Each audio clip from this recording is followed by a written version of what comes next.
सुप्रभात प्यारे बच्चों, मैं डॉक्टर दीपा द्विवेदी, प्रवक्ता हिंदी, केश कुमारी राजकीय बालिका इंटर कॉलेज सुल्तानपुर से आप सबका अपने इस YouTube चैनल पर स्वागत करती हूँ। बच्चों, आज हम लोग कक्षा 10 में हिंदी विषय में निर्धारित पाठ्यक्रम में उपसर्ग शीर्षक पर चर्चा परिचर्चा करेंगे। बच्चों, उपसर्ग शब्द से आप अगर शब्द को बोलेंगे तभी आप समझ जाएंगे कि दो शब्दों के योग से यह बना है। किससे किससे? उप और सर्ग। सर्ग में भी आप देखेंगे कि उपसर्ग जुड़ा है, तब यह उपसर्ग बना है।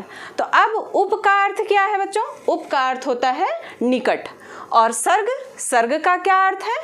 सृष्टि करना या सृजन करना। तो इसकी परिभाषा अब हम जानेंगे कि उपसर्ग वे शब्द या शब्दांश होते हैं जो किसी शब्द के पूर्व या प्रारंभ में या पहले जुड़कर उस शब्द के अर्थ में पूर्ण या आंशिक परिवर्तन कर नए शब्द का निर्माण कर देते हैं। उपसर्ग क्या है? कि वे शब्द या शब्दांश जो किसी शब्द के पूर्व में से क्या तात्पर्य है यहाँ पर? शब्द के पहले, क्योंकि देखिए आपके कोर्स में आगे प्रत्यय भी है, तो ये आपको जानना बहुत ज़रूरी है कि उपसर्ग लगता कहाँ है शब्द के कहाँ वो जुड़ेगा? शब्द के पहले जुड़कर वो क्या करता है? शब्द के अर्थ में कभी कभी पूर्ण अर्थ परिवर्तन हो जाता है और कभी कभी आंशिक अर्थ परिवर्तन होता है। क्या कहलाता है? उपसर्ग कहलाता है। उदाहरण हम आपको पहले ही बता दिए, जैसे ये हम जो आपको पढ़ा रहे हैं शीर्षक, इसमें खुद ही सर्ग क्या है? एक शब्द है और उसमें उप जुड़कर उपसर्ग बन गया है।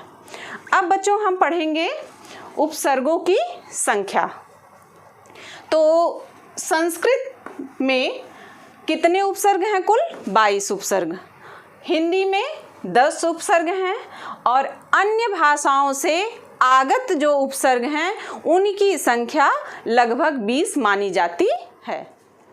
बच्चों, संस्कृत में वैसे तो कुल उपसर्गों की संख्या 20 है, किंतु आपके पाठ्यक्रम में संस्कृत के 9 उपसर्ग निर्धारित हैं।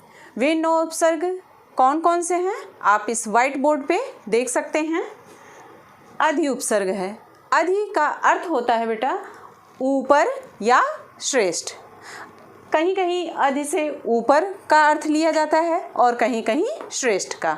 अब इससे बनने वाले जो नवीन शब्द हैं उपसर्ग से जुड़कर, वे बने अधिकार, अधिकरण, अधिपति और अधिनायक।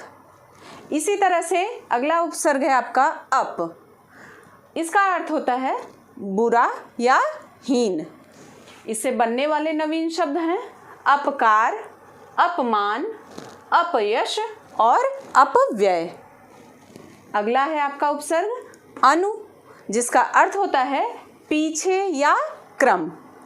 इससे बनने वाले नवीन शब्द हैं अनुभव, अनुशासन, अनुवाद और अनुरूप। फिर है उप का अर्थ होता है बच्चों निकट।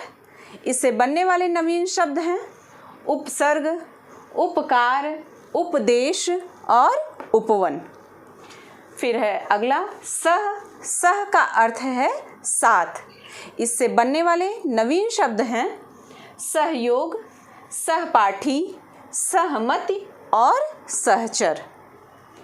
फिर है अगला उपसर्ग आपका निर का अर्थ होता है बच्चों बिना या निषेध।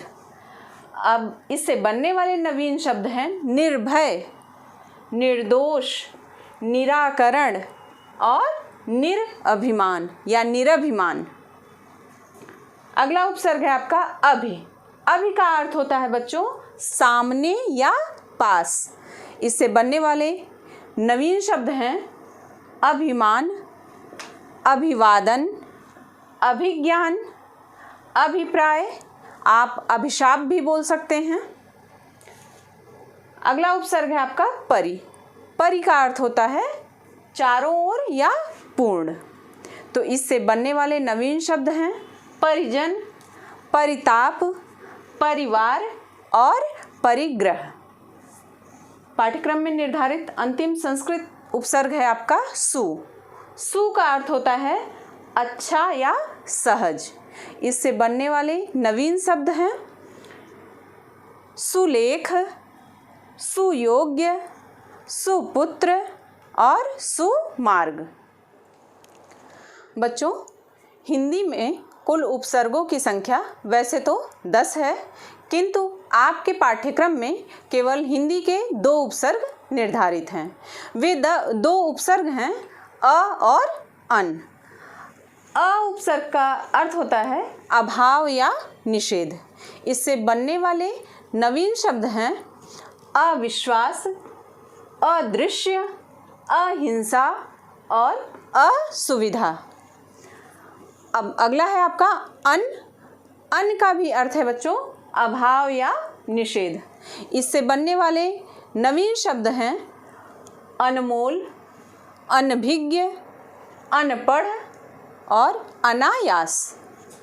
तो बच्चों, आज के इस वर्चुअल क्लास में हम लोग उपसर्ग के बारे में अध्ययन किए हैं, उपसर्ग के बारे में जाने हैं और उम्मीद करती हूँ कि मैंने अभी तक आप लोगों को जो कुछ भी बताया है, पढ़ाया है, आपको अच्छे से समझ में भी आया होगा। और अगर कहीं भी आपको कोई परेशानी होती है, समझने में दिक्कत होती है, तो आप उसे कमेंट बॉक्स के माध्यम से मुझसे पूछ सकते हैं। तो आज की कक्षा में बस इतना ही बच्चों। मिलते हैं अगली क्लास। धन्यवाद बच्चों।